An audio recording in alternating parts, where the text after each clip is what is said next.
ಎಲ್ಲೋ ಒಂದ್ ಕಡೆ ನಮ್ಮ ಪಕ್ಷದ ಕಾರ್ಯಕರ್ತರುಗಳಲ್ಲಿ ಮುಖಂಡರುಗಳಲ್ಲಿ ನಮಗೆ ಪಕ್ಷ ಅಧಿಕಾರಕ್ಕೆ ಬಂದಂತ ಸಂದರ್ಭದಲ್ಲಿ ನಮಗೊಂದು ಸೂಕ್ತವಾದಂತ ಒಂದು ಗೌರವ ಸಿಕ್ಲಿಲ್ವಲ್ಲ ಅಂತಕ್ಕಂಥದ್ದು ಬಹುತೇಕರಲ್ಲಿ ಒಂದು ಭಾವನೆ ಇದೆ. ಅದನ್ನ ನಾನು ನೋಡಿದ್ದೀನಿ. 100% ಜನ ಕೈ ಹಿಡಿತಾರೆ. 3 ಸಲ ಎಡವಿದ್ದೀನಿ. ಹಂಗಾಗಿ ನಾನು ಮನೆ ಸೇರ್ಕೋಬೇಕು, ನಾನು ಆಚೆನೆ ಬರೋಂಗಿಲ್ಲ. ತಾಳ್ಮೆ ಇಟ್ಕೋಬೇಕಾಗ್ತದೆ. ಭಗವಂತ ಕೊಡ್ಬೇಕಾದ್ರೆ ಕೊಡ್ತಾನೆ, ಜನ ತೀರ್ಮಾನ ತಗೋಬೇಕಾದ್ರೆ ತಗೋತಾರೆ. ನಿಖಿಲ್, ನಾನು ಮುಂಚೆ ಸ್ಟಾರ್ಟಿಂಗ್ ಅಂದ್ರೆ ನಿಮ್ಮನ್ನ ಕಳೆದ ಒಂದು 7-8 ವರ್ಷದಿಂದ ನೋಡಿದ ಸಂದರ್ಭದಲ್ಲಿ, ಈಗ ನೋಡಿದ ಸಂದರ್ಭದಲ್ಲಿ ಪರ್ಸನಲ್ ಐ ಫೀಲ್ ಅಂದ್ರೆ ಮಾತಾಡುವಂತ ರೀತಿಯಲ್ಲಿ ಅಥವಾ ಪಕ್ಷ ಸಂಘಟನೆ ಇವೆಲ್ಲ ಕೂಡ ತುಂಬಾ ಮೆಚುರಿಟಿ ಅಂತ ಹೇಳ್ಬೋದು, ಅಥವಾ ಒಂದು ರೀತಿಯಲ್ಲಿ ತುಂಬಾ ಒಂದು ಪ್ರೌಢತೆ ಬಂದಿರೋದು ಅಂತ ಹೇಳ್ಬೋದು. ಏನ್ ಬದಲಾವಣೆ ಅಂದ್ರೆ ಒಂದಷ್ಟು ಅನುಭವಗಳ ಅಥವಾ ಬೇರೆ ಏನಾದ್ರು ಕೂಡ ಕಲ್ತಿರುವಂತದ? ಇಲ್ಲ ಸರ್, ಇಟ್ ಇಸ್ ಪ್ರಾಕ್ಟಿಕಲ್ ಅಲ್ವಾ sir. Life is about practical experience. ಆತರ ಏನು ನಾವು ಥಿಯರಿಟಿಕ್ಲಿ ಓದ್ಬೋದು, ಪುಸ್ತಕಗಳು ಓದ್ತೀವಲ್ಲ, ಪುಸ್ತಕಗಳು ಓದ್ಬೇಕು. ಯಾಕಂದ್ರೆ ನಮ್ಮ ತಂದೆಯವರೆಲ್ಲ ನಾನು ನೋಡಿ ಕಲ್ತಿದ್ದೀನಿ. ಪುಸ್ತಕಗಳು ನೀವು ಎಷ್ಟು ಓದ್ತಿರೋ ಅಷ್ಟು ನಿಮ್ಗೆ ಜ್ಞಾನ ಹುಡ್ತಾ ಹೋಗ್ತದೆ. ನಾನ್ ನೋಡ್ದಂಗೆ ಕುಮಾರಸ್ವಾಮಿ ಅವರು ತುಂಬಾ ಪುಸ್ತಕಗಳು ಓದಂತ, ಕಾರಲ್ಲಿ ಯಾವಾಗಲೂ ಕೂಡ ಪುಸ್ತಕ ಇರುತ್ತೆ, ಜೊತೆಯಲ್ಲಿ ಪ್ರತಿನಿತ್ಯ ಅವ್ರ ಪೇಪರ್ ಓದೋದ್ರಲ್ಲಿ ಕೂಡ ತುಂಬಾ ಜಾಸ್ತಿ ಸಮಯ ಕಳೆಯುವಂಥದ್ದು, ಪುಸ್ತಕ ಓದಂಥದ್ದು. ನಿಖಿಲ್ಗೆ ಏನಾದ್ರು ಕೂಡ ಆ ರೀತಿ ಅಭ್ಯಾಸ ಇದೆಯಾ? ನಾನು ಖಂಡಿತ. ಯಾಕೆಂದ್ರೆ ನಾನು ಈಗ ಒಂದು ಸರ್, ನಾವು ರಾಜಕಾರಣದಲ್ಲಿ ಸಾರ್ವಜನಿಕ ಬದುಕಲ್ಲಿರ್ತಕ್ಕಂಥವ್ರು ಪ್ರತಿ ಕ್ಷಣದ ಅಪ್ಡೇಟ್ಗಳನ್ನ ನಾವು ಯಾವುದೇ ಇರ್ಬೋದು, ಅದು ಅಪ್ಡೇಟ್ಸ್ ಇರ್ರೆಸ್ಪೆಕ್ಟಿವ್ ಆಫ್ ಈ ಪೊಲಿಟಿಕ್ಸ್ ನ ಹೊರತುಪಡಿಸಿನೋ ಯಾವುದೋ ಒಂದು ಸ್ಪೋರ್ಟ್ಸ್ ಬಗ್ಗೆ ಇರ್ಬೋದು ಅಥವಾ ಬೇರೆ ಇನ್ ಯಾವುದೇ ಒಂದು ಸೋಷಿಯಲಿ ಯಾವುದೇ ಅಪ್ಡೇಟ್ಗಳಿರ್ಬೋದು, ಇದನ್ನ ತಗೊಂಡು ನಾವು ಬೆಳಿಬೇಕಾಗ್ತದೆ. ಯಾಕೆಂದ್ರೆ ನೆನ್ನೆ ಕಲ್ತಿರೋದು ನೆನ್ನೆವರೆಗೂ, ಇವತ್ತು ಹೊಸದಾಗಿ ಬೇರೆ ಇನ್ನೇನೋ ಬಂದಿರುತ್ತೆ ನಮ್ ಕಣ್ ಮುಂದೆ. ಯಾಕಂದ್ರೆ ಕಲಿತಾ ಹೋಗ್ಬೇಕು. ಜೀವನ ಅಂತಕ್ಕಂಥದ್ದೇ ಒಂದು ಕಲಿಕೆ ರೂಪದಲ್ಲಿ ನಾವು ನೋಡ್ಬೇಕು. ಪತ್ರಿಕೆ ಮತ್ತು ಪುಸ್ತಕ ಓದಂತ ಅಭ್ಯಾಸ ಇದೆ? ಪುಸ್ತಕನೂ ಓದ್ತೀನಿ, ಬಟ್ ಪತ್ರಿಕೆಗಳನ್ನಂತೂ ತುಂಬಾ ಈಗ ಇತ್ತೀಚೆಗಂತೂ ಬಹಳ ಹತ್ರದಿಂದ ಗಮನಿಸ್ತೀನಿ. ನಮ್ಮ ತಂದೆಯವ್ರು ನನಗೆ ಆದೇಶ, ನೋಡಪ್ಪ, ನೀನ್ ಏನಾರು ರಾಜಕಾರಣದಲ್ಲಿ ನೀನ್ ಸ್ವಂತವಾಗಿ ನೀನ್ ಬೆಳಿಬೇಕು ಅಂತಕ್ಕಂಥದ್ರೆ, ನೀನ್ ಸ್ವಂತವಾಗಿ ಆಲೋಚನೆ ಮಾಡ್ಬೇಕು ಅಂತಕ್ಕಂಥದ್ದಾದ್ರೆ ನೀನು ಮೊದಲು ದಿನನಿತ್ಯ ಪತ್ರಿಕೆಗಳನ್ನ ಚಾಚು ತಪ್ಪದಿರ ಓದ್ಬೇಕು ಅಂತಕ್ಕಂಥದ್ದು ಆದೇಶ ಮಾಡ್ಬಿಟ್ಟಿದೆ. ನಿಮ್ಮ ಈ ಒಂದು ಜರ್ನಿಯಲ್ಲಿ, ಅಥವಾ ಹೊಸ ಜರ್ನಿ ಇರ್ಬೋದು, ರಾಜಕೀಯ ಜರ್ನಿ ಇರ್ಬೋದು, ಈಗ ಶುರು ಮಾಡ್ತಾ ಪ್ರವಾಸ ಇವೆಲ್ಲ ಇರ್ಬೋದು, ಪ್ರತಿಯೊಂದು ಮನೆಯಲ್ಲೂ ಕೂಡ ಬ್ಯಾಕ್ ಸಪೋರ್ಟ್ ಇರಬೇಕಾಗುತ್ತೆ ಅಥವಾ ಮನೆಯಿಂದ ಸಪೋರ್ಟ್ ಇರಬೇಕಾಗುತ್ತೆ. ಸಹಜವಾಗಿ ದೇವೇಗೌಡರು ಸಪೋರ್ಟ್ ಇರುವಂಥದ್ದು ಅಥವಾ ಆಶೀರ್ವಾದ, ಕುಮಾರಸ್ವಾಮಿ ಅವರ ಒಂದು ಮಾರ್ಗದರ್ಶನ ಆಶೀರ್ವಾದದಲ್ಲಿ ಇರುವಂಥದ್ದು. ಮನೆಯಲ್ಲಿ ತಮ್ಮ ಧರ್ಮ ಪತ್ನಿಯವರ ಸಪೋರ್ಟ್ ರಾಜಕೀಯವಾಗಿ ಯಾವ ರೀತಿ ಇದೆ? ಏನಿಲ್ಲ ಸರ್, ಏನು ಇಂಟರ್ಫಿಯರೆನ್ಸ್ ಯಾವ್ದ್ರಲ್ಲೂ ಏನಿಲ್ಲ. ಈಗ ನಮ್ಮ ಹಿನ್ನೆಲೆ, ನಾನು ಬಂದಿರ್ತಕ್ಕಂಥದ್ದೇ ರಾಜಕಾರಣದ ಕುಟುಂಬದಿಂದ. ನಮ್ಮ ಸಾರ್ವಜನಿಕ ಬದುಕಿನ ಉದ್ದಗಲಕ್ಕೂ ಕೂಡ ಇವತ್ತು ಬೆಳಗ್ಗೆನೂ ಕೂಡ ಕೆಳಗಡೆ ಫಸ್ಟ್ ಫ್ಲೋರ್ ಅಲ್ಲಿ ನಮ್ಮ ಮನೆ ದೇವ್ರ ಮನೆ ಇರೋದು. ನನ್ನ ಹೆಂಡತಿ ಡೈಲಿ ಪೂಜೆ ಮಾಡ್ತಾಳೆ ಕೆಳಗಡೆ ಹೋಗಿ. ನಮ್ಮ ತಂದೆಯವರು ನಾನು ಇದ್ದಾಗ ಸ್ವಾಭಾವಿಕವಾಗಿ ಸ್ವಲ್ಪ ಜನ ಜಾಸ್ತಿ ಇರ್ತಾರೆ, ಅವಳಿಗೆಲ್ಲ ಅಭ್ಯಾಸ, ಹೋಗ್ತಾಳೆ ಕಾಮನ್ ಆಗ ಪೂಜೆ ಮಾಡ್ತಾರೆ, ಅವ್ರು ಮಾತಾಡ್ತಾರೆ. ಬಟ್ ಅಷ್ಟು ಏನ್ ರಾಜಕಾರಣದ ಬಗ್ಗೆ ನಾನು ನನ್ನ ವೈಫ್ ಜೊತೆ ಚರ್ಚೆ ಮಾಡುವಂತದ್ದಾಗ್ಲಿ ಅಥವಾ ಅವಳು ನನಗೆ ರಾಜಕಾರಣದ ಬಗ್ಗೆ ಮಾತಾಡೋಂಥದ್ದಾಗ್ಲಿ ಇದೇನಿಲ್ಲ ಸರ್. ಯಾಕಂದ್ರೆ ಕಳೆದ ವಿಧಾನಸಭಾ ಚುನಾವಣೆ ಪ್ರಚಾರ ಮಾಡಿದಂತ ಸಂದರ್ಭದಲ್ಲಿ ರೇವತಿ ಮೇಡಮ್ ಪ್ರತಿಯೊಬ್ಬರು ನೋಡಿದಾಗ ನಮ್ಮ ಮನೆ ಮಗಳು ಅನ್ನೋ ರೀತಿಯಲ್ಲಿ ಕೂಡ ಫೀಲ್ ಆದ್ರು. ಅಂದ್ರೆ ಕುಟುಂಬದಿಂದ ಬಂದಿರುವಂತದ್ದು. ಸೊ ಒಂದ್ ರೀತಿಯಲ್ಲಿ ಅದು ಸಾಕಷ್ಟು ಫೀಲ್ ಆದ್ರು. ಸೊ ಆ ಪ್ರಚಾರ ಕೂಡ, ತಮ್ಮ ಪರ್ವ ಪ್ರಚಾರ ಕೂಡ ಮಾಡಿದ್ರು. ಈ ವೇಳೆಗೆ ಸ್ವಲ್ಪ ರಾಜಕೀಯವಾಗಿ ನಾಲೆಡ್ಜ್ ಬಂದ ಹಿನ್ನೆಲೆಯಲ್ಲಿ ಏನಾದ್ರು ಕೂಡ ಸಲಹೆ ಏನಾದ್ರು ಕೂಡ ಅಭಿಪ್ರಾಯ ಹೇಳ್ತಾರೆ? ಇಲ್ಲ ಸರ್, ಏನಂದ್ರೆ ನಮ್ ತಂದೆ ನಮ್ ತಾತ ಮಾಡ್ಕೊಂಡ್ ಮುಂದಿರುವಂತ ಒಂದು ಒಳ್ಳೆ ಕೆಲಸನ ಮುಂದುವರಿಸಿ ಅಂತ ಹೇಳದ್ ಬಿಟ್ರೆ ಬೇರೆ ಪಾಪ she doesn't know anything about politics. ಇದ್ರ ಬಗ್ಗೆ ಅವರು ಆಲೋಚನೆನೂ ಇಲ್ಲ, ಅದ್ರ ಬಗ್ಗೆ ತಿಳುವಳಿಕೆನೂ ಇಲ್ಲ. ನನ್ ಪ್ರಕಾರ ಅದು ಅನಾವಶ್ಯಕ.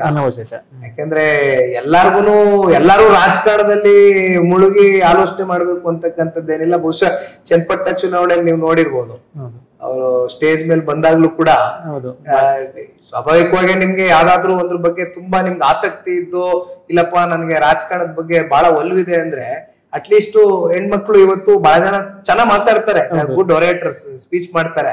ಬಟ್ ಇಲ್ಲ ಪಾಪ ಆತರ ಏನ್ ರೇವತಿಗೆ ಅದೆಲ್ಲ ಏನು. ಮೇಡಮ್, ನಿಮ್ಮ ಜೀವನಕ್ಕೆ ಬಂದ ನಂತರ ಒಂದಷ್ಟು ನಿಮ್ಮ ಒಂದು ವೈಯಕ್ತಿಕ ಬದುಕು ಅನ್ನೋದಕ್ಕಿಂತ ಏನಂದ್ರೆ ನಿಮ್ಮ ಒಂದು ಚೇಂಜಸ್ ಆಗಿದೆ ಅಂತ ಹೇಳ್ಬೋದಾ? ಯಾಕಂದ್ರೆ ಈಗ every successful women behind this women ಅಂತ ಹೇಳ್ತಾರೆ. ಬರೀ ಸಕ್ಸಸ್ ಅಂತಲ್ಲ, ಜೀವನದ ಒಂದಷ್ಟು ಬದಲಾವಣೆ, ಒಂದಷ್ಟು ಚೇಂಜಸ್. ಸೊ ಇವೆಲ್ಲವೂ ಕೂಡ ಬರ್ಬೇಕಾದ್ರೆ ಕೂಡ ಒಂದೊಂದು ಕಾರಣ ಇರುತ್ತೆ ಹಿನ್ನೆಲೆ. ನಿಮ್ಗೇನ್ ಅನ್ಸುತ್ತೆ? ಇಲ್ಲ, ಖಂಡಿತ ನಾನು ಒಪ್ಕೊಳ್ತೀನಿ. ಈಗ ಬಹುಶಃ ಸಮಾಜನೇ ನನ್ನನ್ನು ನೋಡಿದಾಗ, ಈಗ ನಾನು ಮದ್ವೆ ಆಗಿ 5 ವರ್ಷ ಆಯ್ತು, ನನ್ನ ಮಗನ್ಗೆ 4 ವರ್ಷ ಆಗ್ತಾ ಇದೆ, ಈಗ ಸ್ಕೂಲ್ಗೆ ಹೋಗ್ತಾ ಇದ್ದಾನೆ. ಇಲ್ಲ, ನನ್ನ ಹೆಂಡತಿ ನನ್ನ ಜೀವನದಲ್ಲಿ ಒಂದ್ ರೀತಿ ಬಹಳ ಒಂದು ಪಾಸಿಟಿವಿಟಿ ತಂದ್ಕೊಟ್ಟಿದ್ದಾಳೆ ಅಂತಾನೆ ಹೇಳ್ಬೋದು. ಪ್ಲಸ್ ನನಗೇನೋ ಒಂದು ನಮ್ಮ ಮನೆಗೆ ಯಾವಾಗ್ಲೂ ನಾವೆಲ್ಲ ಕೆಲಸ ಮುಗಿಸಿ ಮನೆಗೆ ಹೋದಾಗ ಮನೆಯಲ್ಲಿ ಒಂದು ತೃಪ್ತಿ ಇರ್ಬೇಕು ಮನುಷ್ಯನಿಗೆ, ಒಂದು ಖುಷಿ ಇರ್ಬೇಕು, ನಾನ್ ಮನೆಗೆ ಹೋಗ್ಬೇಕು ಅಂತ ಅನ್ಸ್ಬೇಕು ಮನುಷ್ಯನಿಗೆ. ಆ ಒಂದು ಆಶೀರ್ವಾದ ಭಗವಂತ, ನಮ್ ತಂದೆ ತಾಯಿ ಆಶೀರ್ವಾದ, ದೊಡ್ಡವ್ರದ್ದು, ಚೆನ್ನಮ್ಮವ್ರದ್ದು, ಅಜ್ಜಿಯವರ ಆಶೀರ್ವಾದ, ಬಹುಶಃ ಅದ್ರ ಪ್ರತಿಫಲ ಇವತ್ತು ನನಗೆ ರೇವತಿ ನನ್ನ ವೈಫ್ ಆಗಿ ಬಂದಿರೋದು ನನ್ಗೆ ಬಹಳ ಖುಷಿ ಸರ್. ನಿಮ್ಮ ಜೀವನ ಶೈಲಿ ಹೆಂಗಿರುತ್ತೆ ಅಂತ ಒಂದು ಕ್ಯೂರಿಯಾಸಿಟಿಗೆ, ಯಾಕಂದ್ರೆ ನಾನು ಇತ್ತೀಚೆಗೆ ದೇವೇಗೌಡರು ಭೇಟಿಯಾದ ಸಂದರ್ಭದಲ್ಲಿ ಒಂದು 4-5 ತಿಂಗಳು ಮುಂಚೆ ಭೇಟಿಯಾದ ಸಂದರ್ಭದಲ್ಲಿ ಸೊ ತುಂಬಾ ಖುಷಿಯಾಗಿ ಮಾತಾಡ್ತಾ ಇದ್ರು. ಆಮೇಲೆ ಜೊತೆಲಿ ಮುದ್ದೆನೂ ಕೂಡ ತಿಂತಾ ಇದ್ರು. ಈಗಲೂ ಕೂಡ ಆ ಏಜ್ ಅಲ್ಲಿ ಅದು ನಮ್ಗೆ ಒಂದು ರೀತಿಯಲ್ಲಿ ಇನ್ಸ್ಪಿರೇಷನ್ ಜೊತೆಗೆ ನಾವು ಅವ್ರ ಹತ್ರ ಕಲಿಬೇಕಾಗಿರುವಂತದ್ದು. ಸೊ ನಿಮ್ಮ ಫುಡ್ ಸ್ಟೈಲ್ ಹೆಂಗಿರುತ್ತೆ ಕ್ಯೂರಿಯಾಸಿಟಿ ಕೇಳಿರುವಂತದ್ದು. ನಾನೇನ್ ರೆಗ್ಯುಲರ್ ಸರ್, ಮನೆಯಲ್ಲಿ ಮುದ್ದೆನು ತಿಂತೀನಿ, ರೈಸು ತಿಂತೀನಿ. ಏನಾಗುತ್ತೆ ಸರ್, ಈಗ ನಾವು ಆಚೆ ಕಡೆ ಜಾಸ್ತಿ ಓಡಾಡೋದ್ರಿಂದ ಇತ್ತೀಚೆಗಂತೂ ವೇಟ್ ಸ್ವಲ್ಪ ಜಾಸ್ತಿ ಪುಟ್ಟನಾಗಿದೆ, ತಪ್ಪಾಗಿದ್ದೀನಿ. ಬಟ್ ಏನಂದ್ರೆ ದ ಪ್ರಾಬ್ಲಮ್ ಅಂದ್ರೆ ಈಗ ಪೊಲಿಟಿಷಿಯನ್ಸ್ ಏನಾಗ್ತದೆ, ಟೈಮಿಂಗ್ಸ್ ಇಲ್ಲ. ನೀವು ರಾತ್ರಿ ಎಷ್ಟೊತ್ತಲ್ಲೋ ಊಟ ಮಾಡ್ತೀರಾ, ಅಥವಾ ಇಂಥ ಊಟನೇ ಬೇಕು ಅಂತ ಊಟನೇ ಬೇಕು ಅಂತ ಏನ್, ಇಟ್ ಡಸಂಟ್ ಮ್ಯಾಟರ್. ಅಂದ್ರೆ ಎಸ್ಪೆಷಲಿ ನಮ್ ತಂದೆಯವ್ರು ನಾನು ನೋಡಿದೀನಿ, ಬಹುಶಃ ಅವರಷ್ಟು ಕ್ಲೀನ್ ಆಗಿ, ಅಂದ್ರೆ ಕ್ಲೀನ್ ಈಟರ್. ಈಗ ನಿಮ್ಗೆ ಈ ಬೆರಳುಗಳೇನಿದೆ, ಈ ಬೆರಳುಗಳ ಮೇಲೆ ಯೂಶಲಿ ನಾವು ಅನ್ನ ಕಲ್ಸಿದ್ರೆ ನಮ್ಗೆ ಇಲ್ಲೆಲ್ಲ ಅನ್ನ ಆಗುತ್ತೆ. ನಮ್ ತಂದೆಯವರು ಊಟ ಮಾಡಿದ್ರೆ ಅಷ್ಟು ಕ್ಲೀನ್ ಈಟಿಂಗ್ ನಾನು ಯಾವ ವ್ಯಕ್ತಿನೂ ಮಾಡಿರೋದು ನೋಡೇ ಇಲ್ಲ ಇಲ್ಲಿ. ಅಷ್ಟು ಸೊಗ್ಸಾಗಿ ತಿಂತಾರೆ. ಆಮೇಲೆ ಒಂದು ಅಗ್ಳು ಅನ್ನನೂ ಕೂಡ ನಮ್ ತಂದೆಯವರು ವೇಸ್ಟ್ ಮಾಡಿದ್ ನನ್ನ ಜೀವನದಲ್ಲಿ ನೋಡಿಲ್ಲ. ಊಟ ಹೆಂಗೆ ಇರ್ಲಿ, ಏನೇ ಇರ್ಲಿ, ಪ್ರೀತಿಯಿಂದ ಕೊಟ್ಟಂತ ಊಟನ ಅದನ್ನ ಸ್ವೀಕಾರ ಮಾಡಿ ಅತ್ಯಂತ ಖುಷಿಯಾಗಿ ನಗ್ನಗ್ತಾ ತಿನ್ನೋರು ನಮ್ ತಂದೆ. ಸೊ ಇದೆಲ್ಲ ನಾವು ನೋಡಿ ಬೆಳೆದಿದೀವಿ ಸರ್. ಫಸ್ಟ್ ಒಂದೇನಂದ್ರೆ ಆ ಒಂದು ಪ್ರೀತಿ ವಿಶ್ವಾಸ ಇಂಪಾರ್ಟೆಂಟು. ಯಾರ್ದೋ ಮನೇಲಿ ಕರೀತಾರೆ, ಸ್ವೀಟ್ ತಿನ್ನಿ ಅಂತಾರೆ. ಈಗ ನಾವು ದಪ್ಪ ಆಗ್ತೀವಿ ಅಂತ ಸ್ವೀಟ್ ತಿನ್ನಲ್ಲ ಅಂತ ಹೇಳಕ್ಕಾಗಲ್ಲ, ಅವ್ರಿಗೋಸ್ಕರ, ಅವ್ರ ಖುಷಿಗೋಸ್ಕರ ತಿನ್ಬೇಕಾಗುತ್ತೆ. ಹಾಗಾಗಿ ರಾಜಕಾರಣದಲ್ಲಿ ಇದ್ಮೇಲೆ ನೀವು have to adjust for everything. ನಾನ್ ಪ್ರಿಫರ್ ಮಾಡೋದು ಮುದ್ದೆ ಬಿಟ್ರೆ ನಾನು ಈ ಕೆಂಪಕ್ಕಿ ತಿಂತೀನಿ ಸ್ವಲ್ಪ. ಬಿಟ್ರೆ ರೆಗ್ಯುಲರು ಸೊಪ್ಪು, ಬಸ್ಸಾರು, ಎಲ್ಲ ಉಪ್ಸಾರು. ನಾನ್ ವೆಜ್ ತಿನ್ನೋದಿಲ್ಲ. ನಾನ್ ವೆಜ್ ಇಲ್ಲ, ತಂದೆಯವ್ರು ಈಗ ನಾನ್ ವೆಜ್ ತಿಂತಾರೆ, ಬಿಕಾಸ್ ಡಾಕ್ಟರ್ಸ್ ಹೇಳಿದ್ದಾರೆ ಸ್ವಲ್ಪ ಪ್ರೋಟೀನ್ ಇಂಟೇಕ್ ಬೇಕು ಅಂತ. But limited. ಅವ್ರೇನ್ ಇಷ್ಟಪಟ್ಟು ತಿನ್ನೋದಲ್ಲ, ಬಟ್ ಡಯಟ್ ಅಲ್ಲಿ ಬೇಕು ಅಂದ್ರೆ ಸ್ವಲ್ಪ. ಈಗ ತಂದೆಯವರು ಆರೋಗ್ಯ ಆಗಿದೆ. ಈಗ ನಾನು ಮಾತಾಡೋ ಸಂದರ್ಭದಲ್ಲಿ ಕೂಡ ತುಂಬಾ ಚೆನ್ನಾಗಿದ್ದಾರೆ. ಒಂದಷ್ಟು ನಿಮ್ಗೂ ಗೊತ್ತಿರ್ಬೋದು, ಅಂದ್ರೆ ಊಹಾಪೋಹ ಅನ್ನೋದಕ್ಕಿಂತ ಆರೋಗ್ಯದಲ್ಲಿ ಸ್ವಲ್ಪ ಏರ್ಪೇರಾಗಿದೆ, ಹಾಸ್ಪಿಟಲ್ ಯಾಕೆ ಇತ್ತೀಚೆಗೆ ಸ್ವಲ್ಪ ಆರೋಗ್ಯ ಯಾಕೆ ಸರಿಯಾಗಿ ಮೇಂಟೈನ್ ಮಾಡ್ತಾ ಇಲ್ವಾ ಅನ್ನೋಂಥದ್ದು ನಿಮ್ಗೇನ್ ಅನ್ಸುತ್ತೆ? ಇಲ್ಲ, ಆರೋಗ್ಯದಲ್ಲಿ ಏನೋ ದೊಡ್ಡ ಮಟ್ಟದಾಗೆ ಒಂದು ಆಘಾತ ಆಗೋಗಿದೆ ಅಂತಕ್ಕಂಥದ್ದು ಆತಂಕ ಪಡುವಂತದ್ದೇನಿಲ್ಲ. ಬಟ್ ಏನಂದ್ರೆ ಅವರು ಒಂದ್ ಸ್ವಲ್ಪ ಈ ಜಿಂದಾಲ್ಗೆ ಹೋಗಿದ್ರು ಈಚೆಗೆ. ಈ ಜಿಂದಾಲ್ಗೆ ಹೋದಾಗ ಅಲ್ಲಿ ಹರ್ಬಲ್ ಮೆಡಿಕೇಶನ್ಸ್ ಯೂಶಲಿ ಕೊಡ್ತಾರೆ. ಆ ಹರ್ಬಲ್ ಮೆಡಿಕೇಶನ್ಸ್ ಅಲ್ಲಿ ಏನಾಗುತ್ತೆ, ಎಲ್ರಿಗೂ ಆ ಹರ್ಬಲ್ ಮೆಡಿಕೇಶನ್ಸ್ ಸೆಟ್ ಆಗ್ಲಿಕ್ಕಿಲ್ಲ. ಸೊ ಹಂಗಾಗಿ ಸಣ್ಣ ಪುಟ್ಟ ಏರ್ಪೇರ್ಗಳಾಗಿದ್ ಸತ್ಯ. ಬಟ್ ಇಲ್ಲ, ಇವಾಗ ಈಸ್ ಅಬ್ಸಲ್ಯೂಟ್ಲಿ ಫೈನ್, ಚೆನ್ನಾಗಿದ್ದಾರೆ. ಎಲ್ಲ ಭಗವಂತನ ಆಶೀರ್ವಾದ, ಅವ್ರ ತಂದೆ ತಾಯಿ ಆಶೀರ್ವಾದ, ಚೆನ್ನಾಗಿದೆ. ಈ ಮೂಲಕ ನಿಖಿಲ್, ನಿಮ್ಮ ಕಾರ್ಯಕರ್ತರಿಗೆ ಅಥವಾ ನಿಮ್ಮ ಮುಖಂಡರಿಗೆ, ಶಾಸಕರಿಗೆ ಏನ್ ಹೇಳಕ್ ಬಯಸ್ತೀರಾ? ಮತ್ತೊಮ್ಮೆ ಅಧಿಕಾರಕ್ಕೆ ಬರುತ್ತೆ, ಸೊ ಅಥವಾ ಮತ್ತೊಮ್ಮೆ ನಿಮ್ಗೆ ಅವಕಾಶ ಸಿಗುತ್ತೆ, ಸೊ ಈ ರೀತಿ ಏನಾದ್ರು ಕೂಡ ಹೇಳಕ್ ಬಯಸ್ತೀರಾ? ಅಥವಾ ಸಂಘಟನೆ ಆದ ನಂತರ ನೀವು ನೋಡಿ ನಿಖಿಲ್ ಏನನ್ನೋದನ್ನ ಅಂತ ಹೇಳ್ತೀರಾ? ಏನಂತ ಹೇಳಕ್ ಬಯಸ್ತೀರಾ? ಏನಾಗಿದೆ ಸರ್, ಈಗ ನಮ್ಮ ಪಕ್ಷ ಕಳೆದ 1999ರಿಂದನೇ ನೀವು ತಗೊಳ್ತಕ್ಕಂಥದ್ದಾದ್ರೆ ಒಂದು 25 ವರ್ಷದಿಂದ ನಿರಂತರವಾಗಿ ನೀವು ನೋಡೋದಾದ್ರೆ ಹಲವಾರು ಚುನಾವಣೆಗಳನ್ನ ಎದುರಿಸಿದೀವಿ. ಫ್ರಮ್ ಪಾಸ್ಟ್ 2004 ತಗೋಣ, 2004ರಿಂದ ಇಲ್ಲಿವರೆಗೂ 2028ಕ್ಕೆ ಮುಂದಿನ ಚುನಾವಣೆ ನಾವು ಫೇಸ್ ಮಾಡ್ತೇವೆ.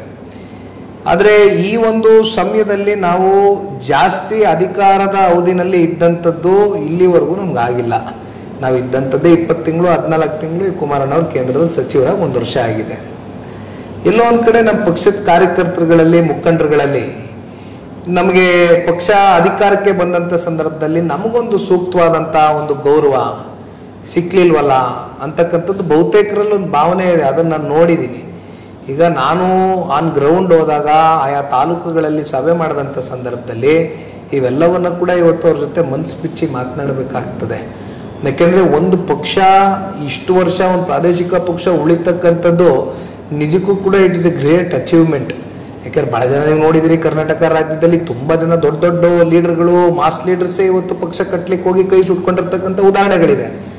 ಬಟ್ ಅದ್ರ ನಡುವೆ ಎರಡೂ ರಾಷ್ಟ್ರೀಯ ಪಕ್ಷಗಳ ನಡುವೆ ನಾವು ಒಂದು ಪ್ರಾದೇಶಿಕ ಪಕ್ಷ ಆಗಿ ಹೊರೋ ಅಂತಕ್ಕಂಥದ್ದು ಇದೆಯಲ್ಲ, that itself that credit should go to ಪಕ್ಷದ ಕಾರ್ಯಕರ್ತರಿಗೆ ಹೋಗ್ಬೇಕಲ್ವಾ ಕ್ರೆಡಿಟ್. ಬಟ್ ಅಂಥ ಒಬ್ಬ ಕಾರ್ಯಕರ್ತರನ್ನ ಗುರುಸ್ತಕ್ಕಂಥ ಕೆಲಸ ಆಗ್ಲಿಲ್ವಲ್ಲ ಅಂತಕ್ಕಂಥದ್ದು ಅದು ಕುಮಾರಣ್ಣ ಅವ್ರ ಮನಸ್ಸಿನಲ್ಲೂ ನೋವಿದೆ.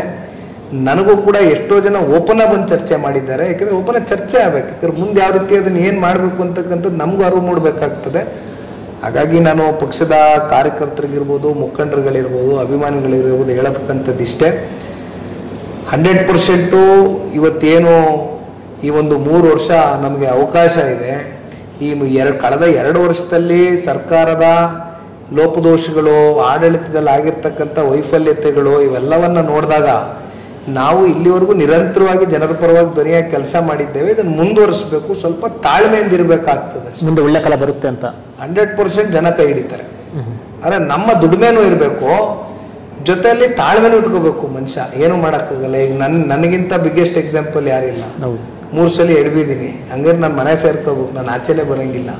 ಬಟ್ ತಾಳ್ಮೆ ಇಟ್ಕೋಬೇಕಾಗ್ತದೆ. ಭಗವಂತ ಕೊಡ್ಬೇಕಾದ್ರೆ ಕೊಡ್ತಾನೆ, ಜನ ತೀರ್ಮಾನ ತಗೋಬೇಕಾದ್ರೆ ತಗೋತಾರೆ. ಬಟ್ ನಾವು ಅದಕ್ಕೆ ದುಡಿಬೇಕು. ಸಿನಿಮಾ ಬಿಟ್ಟು ಕಂಪ್ಲೀಟ್ ಆಗಿ ರಾಜಕೀಯ ಏನಿಲ್ಲ. ಸಿನಿಮಾ ರಂಗ ಸಾಕಷ್ಟು ನನ್ನ ಜೀವನದಲ್ಲಿ ಒಂದು ಪರ್ಸನಾಲಿಟಿ ಕೊಟ್ಟಿದೆ. ಭಾಳ ಕಡೆ ಕೇಳ್ತಾರೆ ಸಿನಿಮಾ ಮಾಡಲ್ವಾ, ಸಿನಿಮಾ ಮಾಡಿ ಅಂತಾರೆ. ಬಟ್ ಈ ಸದ್ಯದ ಮಟ್ಟಕ್ಕೆ 2 ದೋಣಿಯಲ್ಲಿ ಕಾಲಿಟ್ಟು ತೇಲ್ತಕ್ಕಂಥದ್ದು ಭಾಳ ಕಷ್ಟ. ಅಂದರೆ ನಿಮಗೆ ಗೊತ್ತಿದೆ, ಇವತ್ತು ರಾಜಕಾರಣ ಅಂತಕ್ಕಂಥದ್ದು 24 ತಾಸು ಕಮ್ಮಿ ರಾಜಕಾರಣ ಮಾಡಿದ್ರೆ. ಹಾಗಾಗಿ ಇವತ್ತು ಸಂಪೂರ್ಣವಾಗಿ ನಾನು ಸಾರ್ವಜನಿಕ ಬದುಕಿಗೆ ಶಿಫ್ಟ್ ಆಗೋಗಿದ್ದೀನಿ, ರಾಜಕಾರಣದಲ್ಲಿದ್ದೀನಿ. ಹಾಗಾಗಿ ಇನ್ನು 3 ವರ್ಷಗಳ ಕಾಲ ನನಗಿರ್ತಕ್ಕಂಥ ಸವಾಲುಗಳನ್ನ ಎದುರಿಸ್ತಕ್ಕಂಥದಕ್ಕೆ ಸಮಯ ಕಳೆದೋಗುತ್ತೆ. ಮುಂದೆ ನೋಡೋಣ, ಯಾವತ್ತೂ ಭಗವಂತ ಏನಾದ್ರು ಟೈಮ್ ಬಂದರೆ ನೋಡೋಣ. ಈಗ ಸದ್ಯಕ್ಕಿಲ್ಲ. ನೀವು ದೇವ್ರು ನಂಬ್ತೀರಾ ನಿಖಿಲ್? ಯಾಕೆ ನಿಮ್ಮ ತಂದೆಯವರು, ತನ್ನ ತಾತವರೆಲ್ಲ ದೇವ್ರ ಕುಟುಂಬದಿಂದ ಇರುವಂಥದ್ದು. ನೀವು ದೇವರನ್ನ ಅಂದ್ರೆ ಯಾವ ಯೂಶಲ್ ಆಗಿ ಏನಂತಂದ್ರೆ, ಈಗ ದೊಡ್ಡ ದೇವೇಗೌಡರು ಪೂಜೆ ಮಾಡಿದ ರೀತಿ ಮತ್ತು ಪೂಜೆ ಮಾಡುವಂಥದ್ದು, ದೇವೇಗೌಡರು ಕುಮಾರಸ್ವಾಮಿ ಅವರು ಪೂಜೆ ಮಾಡುವಂಥದ್ದು ಮತ್ತು ರೀತಿ ನೀವು ಯಾವ ರೀತಿ ದೇವ್ರು ನಂಬ್ತೀರಾ ಅಥವಾ ದೇವರೇ? ನನಗೆ ನಾನು ಬಹಳ ಹತ್ತಿರವಾಗೇ ಮನಸ್ಸಿಗೆ ಒಂದು ದೇವಾಲಯದ ಬಗ್ಗೆ ಏನೊಂದು ಶಕ್ತಿಯಾಗಿ ನಾನು ನೋಡ್ತೀನಿ ನನ್ನ ಜೀವನದಲ್ಲಿ. ಅದು ನನಗೆ ಧರ್ಮಸ್ಥಳ ಮಂಜುನಾಥ ಸ್ವಾಮಿನ ನಾನು ಭಾಳ ಗಂಭೀರವಾಗಿ ನಂಬ್ತೀನಿ ನಾನು. ಸೊ ಸ್ವಾಭಾವಿಕವಾಗಿ ನಾನು ರೆಗ್ಯುಲರಾಗೇ ಮಂಜುನಾಥ ಸ್ವಾಮಿನ ದರ್ಶನ ತಗೊಳ್ತಕ್ಕಂಥದ್ದಕ್ಕೆ ನಮ್ಮ ಫ್ಯಾಮಿಲಿ ಜೊತೆನೂ ಅನೇಕ ಬಾರಿ ಹೋಗ್ತಾ ಇರ್ತೀನಿ.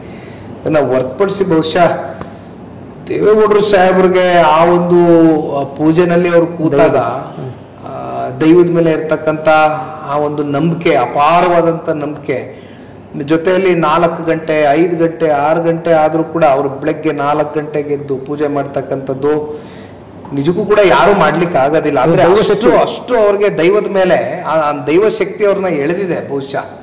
ಯಾಕೆಂದರೆ ಅದು ಎಲ್ರಿಗೂ ಬರಲಿಕ್ಕಿಲ್ಲ. ಅದೇ ಥರ ನಮ್ಮ ಅಜ್ಜಿಯವರು ಅಷ್ಟೇ, ಚೆನ್ನಮ್ಮಜ್ಜಿಯವರು ಬಹುಶಃ ಒಂದು ದಿನದಲ್ಲಿ 24 ಗಂಟೆನಲ್ಲಿ ನಿರಂತರವಾಗಿ ಪೂಜೆ ಮಾಡ್ತಾ ಇರ್ತಾರೆ ಅವರು.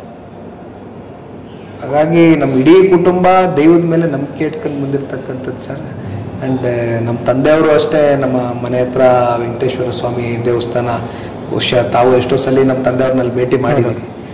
ಹಾಗಾಗಿ ನಾವು ನಿರಂತರವಾಗಿ ಭಗವಂತನಲ್ಲಿ ಏನೇ ಇರಬೇಕು ಅಂದ್ರೂ ಆ ಭಗವಂತನ ಒಂದು ಆಶೀರ್ವಾದ. ರೇವತಿ ಮೇಡಮ್ ಕೂಡ ತುಂಬಾ ದೈವ ಭಕ್ತರು ಅಂತ ಕೇಳಿ. ಖಂಡಿತ ಪ್ರತಿದಿನ ಪೂಜೆ ಮಾಡ್ತಾಳೆ. ಆಮೇಲೆ ಅವಳು ಕೆಲವೊಂದಷ್ಟು ಸ್ತೋತ್ರಗಳು ಇವೆಲ್ಲ ಒಂದಷ್ಟು ಹೇಳ್ತಾಳೆ. ನಮ್ಮ ತಂದೆನೂ ಹೇಳ್ತಾ ಇದ್ರು ಮೊನ್ನೆ ಎಲ್ಲ, ನೋಡಪ್ಪ ನೀನು ಹನುಮಾನ್ ಚಾಲೀಸ್ ಹೇಳ್ಬೇಕು ಕಣಯ್ಯ, ಅದು ಬಟ್ ನಾ ಸ್ವಲ್ಪ ಕಮ್ಮಿನೇ. ಓಕೆ, ಥ್ಯಾಂಕ್ ಯು, ಧನ್ಯವಾದ. ಥ್ಯಾಂಕ್ ಯು ಜನ, ಥ್ಯಾಂಕ್ ಯು. ಹೆಚ್ಚಿನ ಸುದ್ದಿ ಅಪ್ಡೇಟ್ಗೆ ಈಗಲೇ the federal Karnataka YouTube page ಅನ್ನು ಸಬ್ಸ್ಕ್ರೈಬ್ ಮಾಡಿ.